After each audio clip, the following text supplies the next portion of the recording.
अहिल्यानगर जिल्ह्यातील ताजा घडामोडी बघण्यासाठी आजच रोखोक या वृत्तवाहिनीला सबस्क्राईब करा, लाईक करा आणि शेअर करा। जुन्या भांडणाच्या कारणावरून चौघांनी मिळून शिवीगाळ करत मारहाण केल्याची, लोखंडी कोयता घेऊन अंगावर धावून जात तसेच दुचाकी वाहनाची तोडफोड करून जाळून टाकल्याची धक्कादायक तक्रार एका तरुणाने कोपरगाव शहर पोलीस ठाण्यात दाखल केल्याने परिसरात खळबळ उडाली आहे।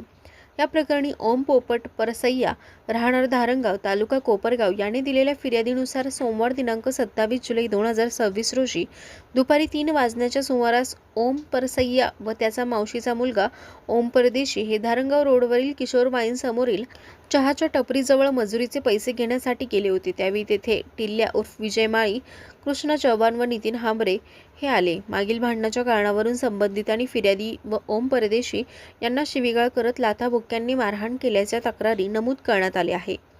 यावेळी आरोपींपैकी एक जण लोखंडी कोयता घेऊन अंगावर धावून आल्याचा आरोपही फिर्यादीने आपल्या तक्रारीत केला आहे। त्यामुळे जीव वाचवण्यासाठी फिर्यादी व ओम परदेशी यांनी घटनास्थळावरून पळ काढल्याचे फिर्यादींनी म्हटले आहे।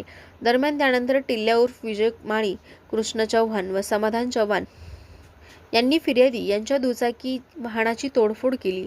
एवढ्यावरच न थांबता संबंधितांनी वाहनाला आग लावून ते जाळून टाकल्याचा गंभीर आरोपही फिर्यादीने केला आहे। या घटनेमुळे परिसरात एकच खळबळ उडाली असून कोपरगाव शहर पोलीस ठाण्यात टिल्ल्या उर्फ विजय माळी राहणार धारणगाव तालुका कोपरगाव, कृष्ण चव्हाण राहणार कोपरगाव, नितीन हांबरे राहणार शिर्डी तालुका राहता व समाधान चव्हाण राहणार कोपरगाव यांच्या विरोधात विविध कलमान्वये गुन्हा दाखल करण्यात आला आहे।